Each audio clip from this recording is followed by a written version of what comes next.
Good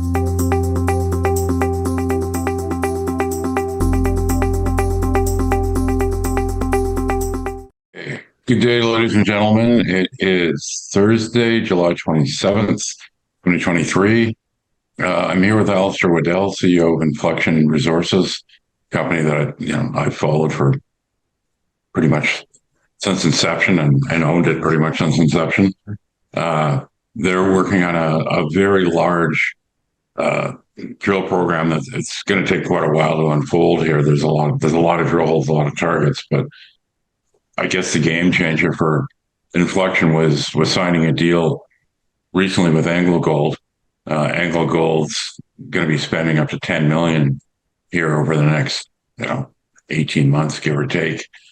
These guys seem to get a lot of bang for their buck when it comes to drill holes. So, but maybe for people that aren't familiar with it, I mean, without going into massive detail, what is the underlying thesis? I mean, Inflection's, started with a concept and you've stuck with this concept all along. Maybe give people a 2-minute overview of what's the big picture concept behind this whole program. Absolutely, Eric. So in terms of big picture, we're exploring a belt of rocks called the Macquarie Arc in northern New South Wales, which is host to some of Australia's biggest precious base metal deposits. And specifically, we have the Newcrest Mining's Cadia deposit. This is Australia's biggest gold mine and copper mine. We have another big mine called Cowal, which is owned by Evolution Mining. And we have another one called North Parks, which is a very big copper mine built by Rio Tinto, now owned by a Chinese group. And ultimately, this big north-south trending belt of rocks disappears to the north under a blanket or veneer of younger, unmineralized sediments, masking the prospective geology. And it's this belt of rocks where it disappears under cover. We believe has the potential to host similar deposits like we see further to the south. And when we started this endeavor back in 2018, the northern extension of this belt was completely free of exploration licenses. So it was an amazing opportunity to secure, by staking essentially, 100% owned district scale land position, acquiring essentially 50% of the belt without any sort of underlying deals. It was a very simple sort of concept in many ways. And we really extrapolated the known outcropping geology to the south that hosts these big mines using a regional geophysical survey flown by the government of New South Wales to specifically encourage investments in mining and exploration. And we basically built a beautiful interpretive geological map, tracing this belt of volcanic rocks under the cover.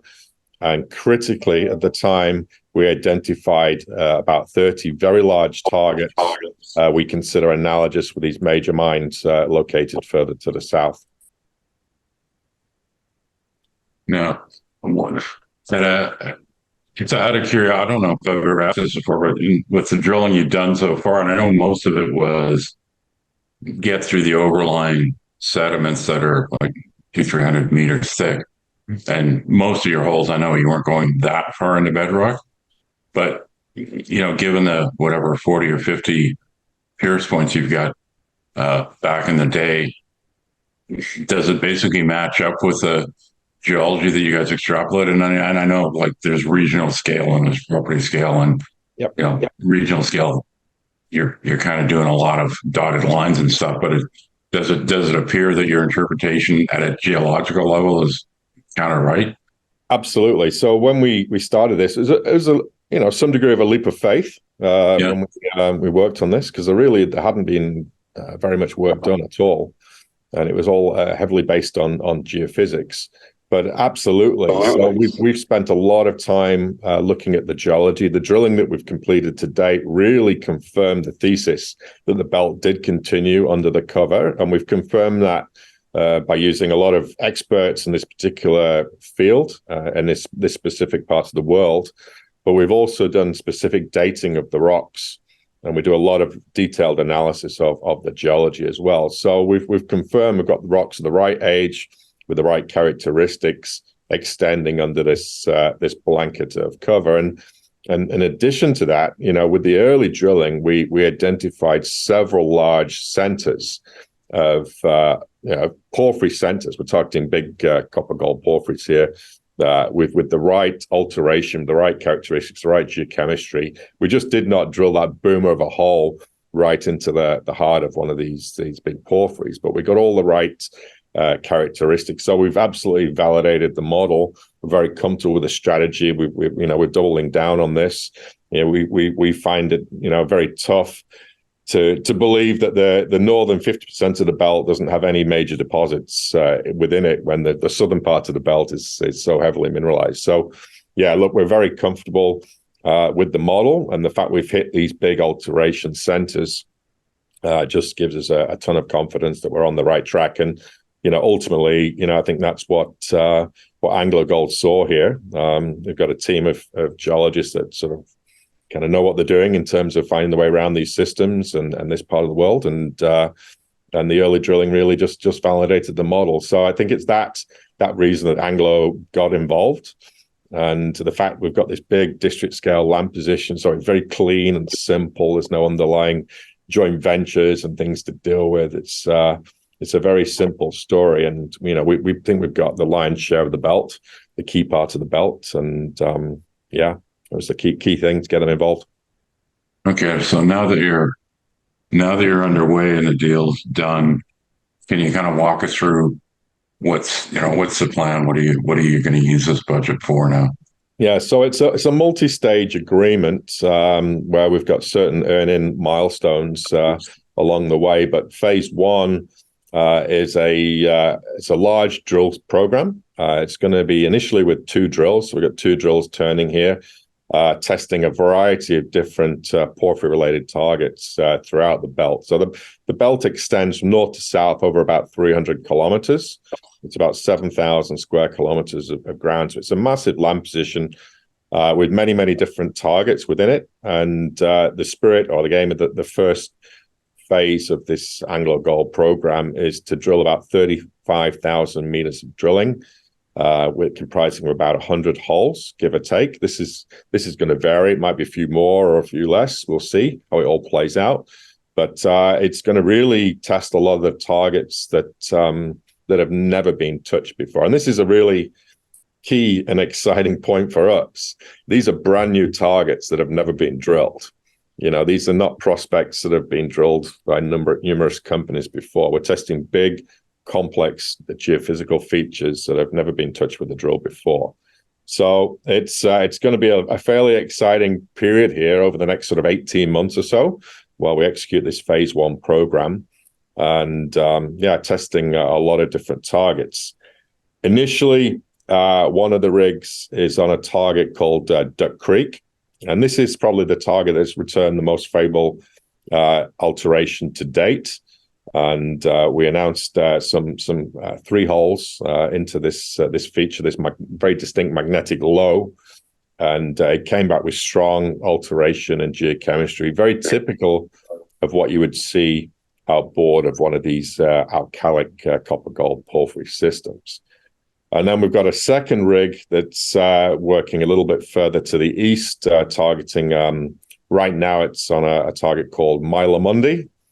And this is where we drilled 1 hole previously, and we got several veins of porphyry-style veinlets with quartz veins with chalcopyrite down the center of the vein. So we're pretty excited about that one. We've been modeling up the data since we drilled that initial hole at Milamundi, and we've identified a very clear and obvious target a few hundred meters away from where we drilled. So that's where we're starting, but the plan really is to have the one rig that's going to broadly focus on the Duck Creek area. We've got multiple targets within this Duck Creek project, and there's a whole series of different drill targets in there.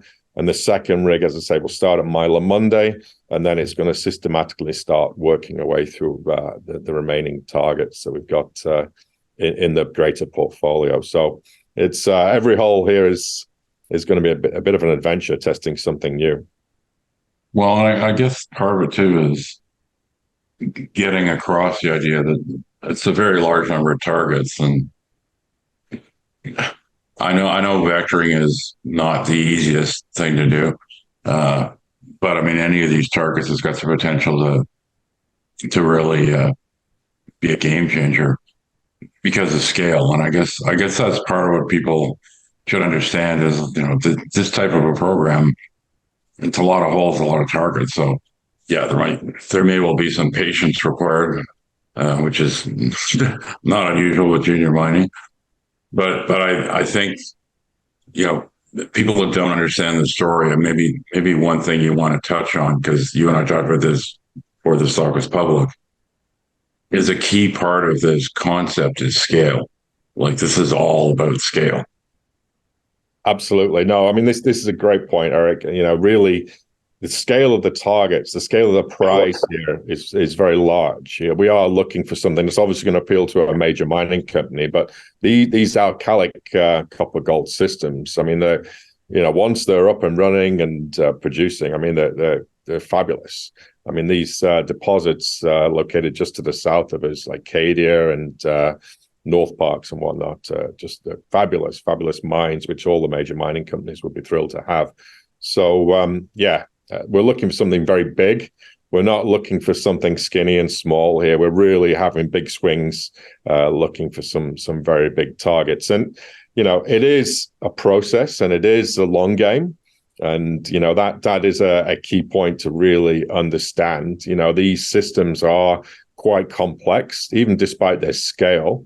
This porphyries that we're specifically targeting they're called referred to as pencil porphyries, mostly because they're extremely vertically extensive. They're almost in a very simplistic manner, sort of finger-like or sort of tubular-like form. I mean, I'm being very general here, but the bottom line is from a sort of plan view looking down, the footprint is actually quite small of the mineralized zone. If you imagine a sort of tube-like form extending to depth, but outboard of that, they've got very distinctive alteration halos. And again, being very simplistic, if you think about sort of concentric zones of alteration outboard of one of these systems, and that's what we believe we've hit with this earlier drilling. We've got the alteration you would typically see above or in close proximity to some of these systems. And this is where the team of geologists that we've put together really comes in. It's really interpreting that alteration and that geochemistry to decide whether we're getting warmer or cooler from where we need to be, so we can vector into the mineralization, or hopefully mineralization. But so that's really we're spending a lot of time on, and we've assembled a team of leading experts in this very specific field that are intimately familiar with these types of deposits, specifically in New South Wales and elsewhere. We've got a gentleman called Dr. Alan Wilson, who is a leading authority on these systems. And he did his PhD at the Cadia deposit, for example. But he spends a lot of time working in British Columbia, looking at things like Red Chris and Saddle. And these are sort of similar types of systems that we were looking for in New South Wales. So it's a very simple concept. We'll just explore undercover to the north, but the real the nuances are in the vectoring to the very specific zones of mineralization. Well, in your last release too, you mentioned that you're going to do some IP and some mag, I think, or some magnetotellurics, I guess. This whole area. I mean, the whole concept here is you got 200 or 300 meters of sedge sitting on top of this stuff. So what do you think you can do with geophysics when you're in an environment where there's so much stuff sitting on top of, not even just the deposit, but the host rock, right? I mean, yeah, no, I mean, that's definitely the challenge, but it's also the opportunity. And there's a reason why it was free of claims, for sure. And we think that was obviously one of them. So there's no outcrop. And if you look at any of the images in our presentation on our website, you'll just see this flat sort of bushland. It's very there's nothing sticking out of the ground whatsoever. So the targets we're generating used airborne regional magnetics, which was extremely good quality. And it was perfect for generating the targets and acquiring the ground. We've also got some broad space gravity. Again, great for identifying very specific areas, sort of a claim scale, if you will. We then, for the most part, flew all of our individual targets with 100-meter spaced airborne magnetics. And with that, we were able to model up the individual targets and ultimately develop a plan to drill them. But really, we're still pushing the limits of what we can do with magnetics. We're dealing with typically with about 200 meters of cover here. But what we're experimenting with now, and this is one of the great benefits of working with a partner like AngloGold, we've got the ability to utilize their experts as well, their geophysical experts, and we're going to experiment with some deep IP, essentially. So this is an electrical type of geophysics that is essentially looking for conductive things that we'll see in the basement. So we need to look through the cover sequence, and hopefully there's nothing in the cover sequence that's essentially is conductive. But once we get down to the basement, like for example at Duck Creek, we know we've got sulfides, we know we've got pyrite, we know we've got chalcopyrite. So and we've tested the core and it reacts nicely. So we're testing some deep lines of IP geophysics to see if that will give us a sense of being able to vector a little bit more. So we're really, we've got to work with what we have. I mean, we've been able to identify the systems, but now we just need to get into that to tighten it up a little bit so we can really focus that's next round of drill holes. Okay, and you announced this morning that you're doing a small financing, so that's presumably for stuff outside the Anglo agreement. So what are the plans for that? Yeah, I mean it's a good point, Eric. I mean we've been focused on talking about the AngloGold agreement and the porphyry project, but one thing we haven't really talked too much about is we've got quite a lot of projects outside of that. And there's a map in our corporate presentation, and you sort of see the Anglo targets, and then there's some in blue that are non-Anglo targets. And we've got plans to explore those. And these are a little bit different. We're interpreting them to be sort of more intrusive related targets, and there's even a couple of VMS or massive sulfide targets in there as well, a little bit further to the west of where we're drilling with Anglo. So the plan is to explore some of those. There'll be a little bit more cost-effective type programs. The cover sequence here is much shallower on the edge of essentially the basin.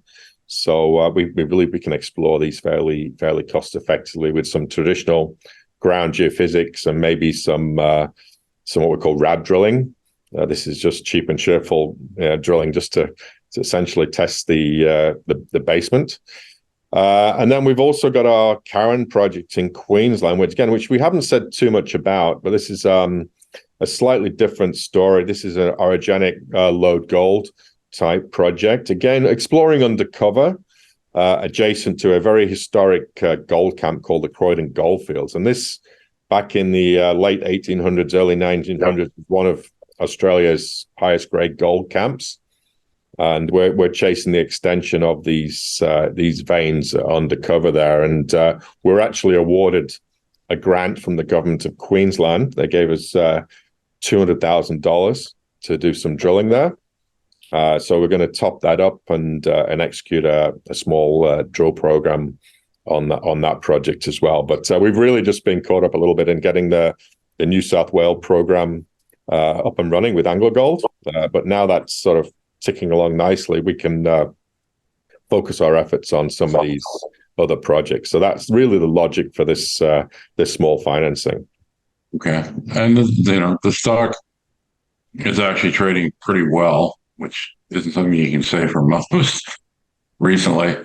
You and I talked about this a while back, and neither of us knows whether this is true. But I mean, I'm still kind of working on the assumption that you're starting to get some attention in Australia simply because Australians seem to be more, in the current market environment anyway, they seem to be more willing to to do anticipatory buying. You're not seeing a hell of a lot of that on this side of the pond.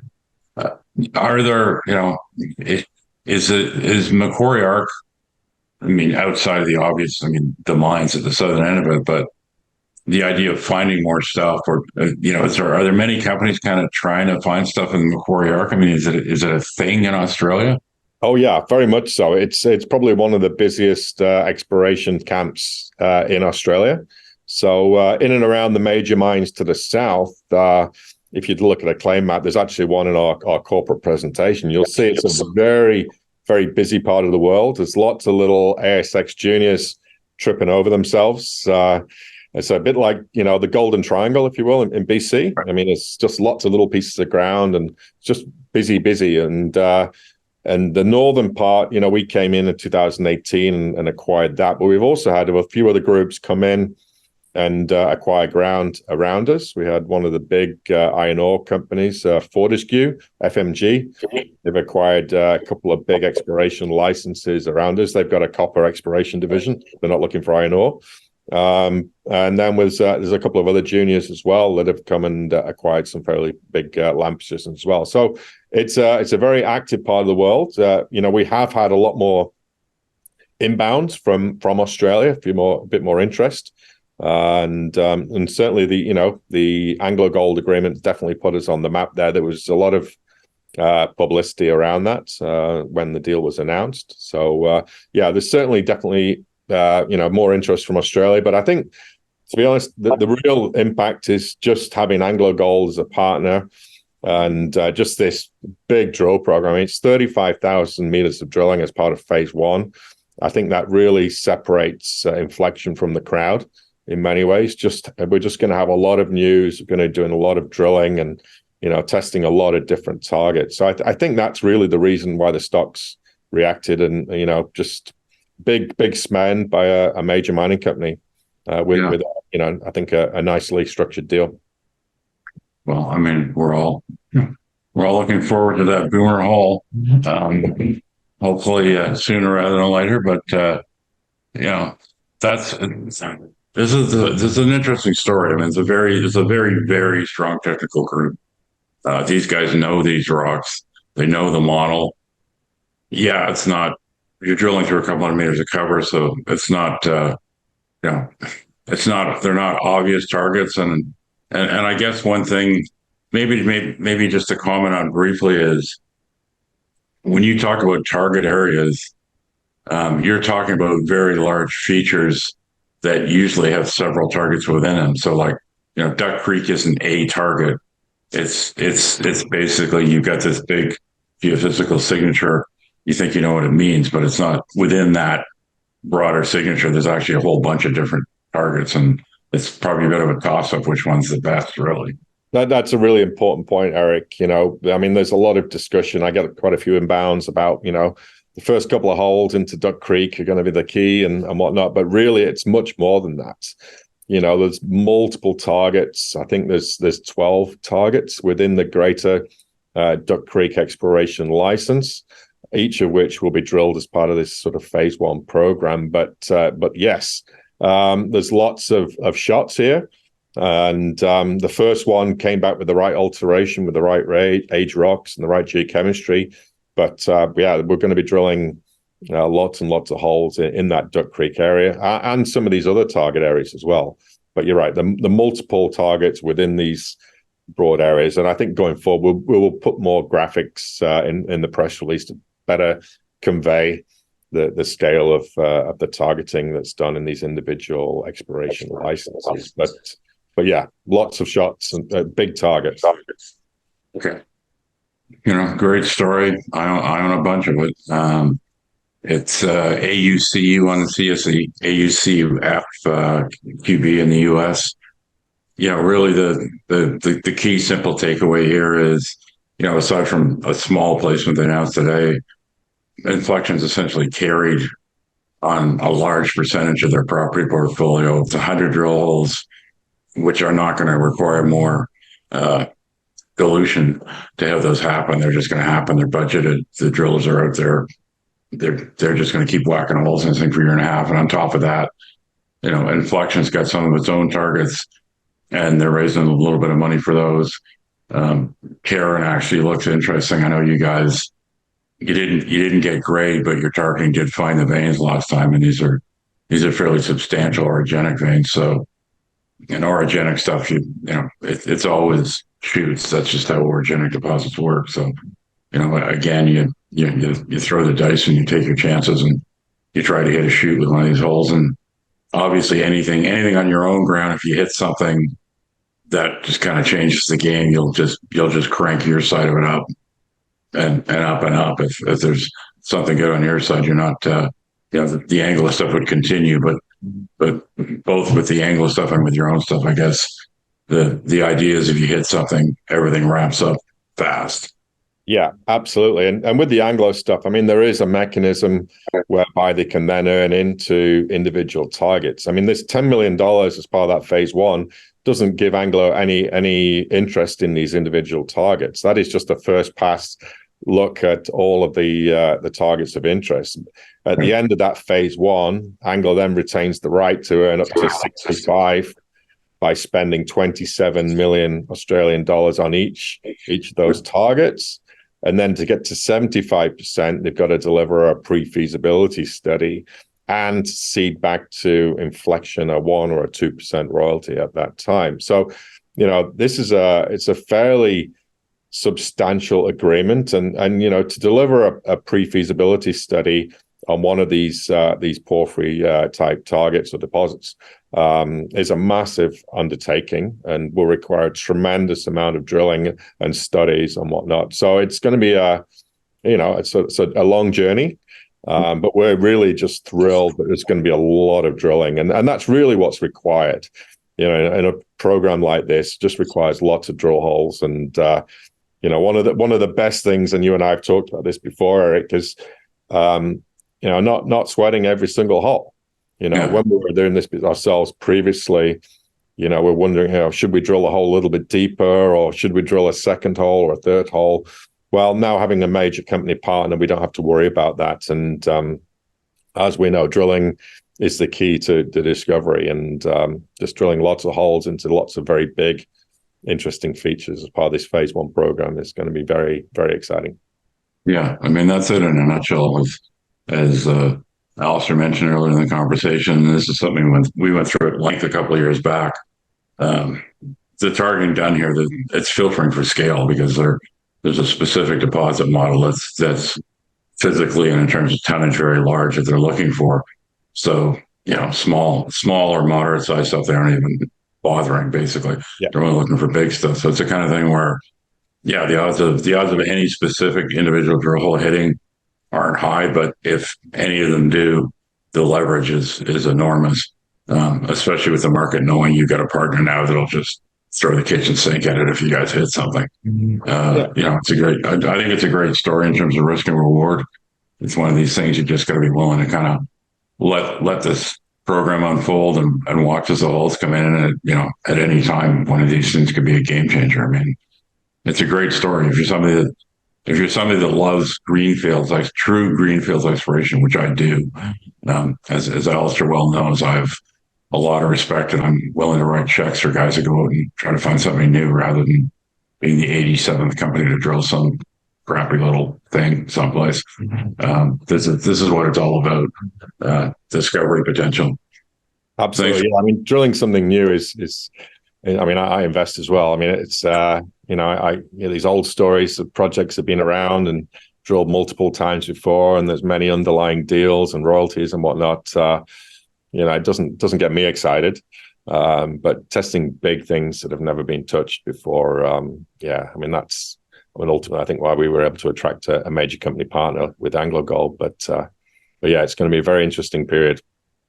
Yeah, and it's one last note that I'll make, and this is, I think it's worth keeping in mind that this is the type of project and this is the type of scale where, Anglo's kind of got it locked down, but I mean, if you guys hit something, there's going to be a lot of other large companies paying attention.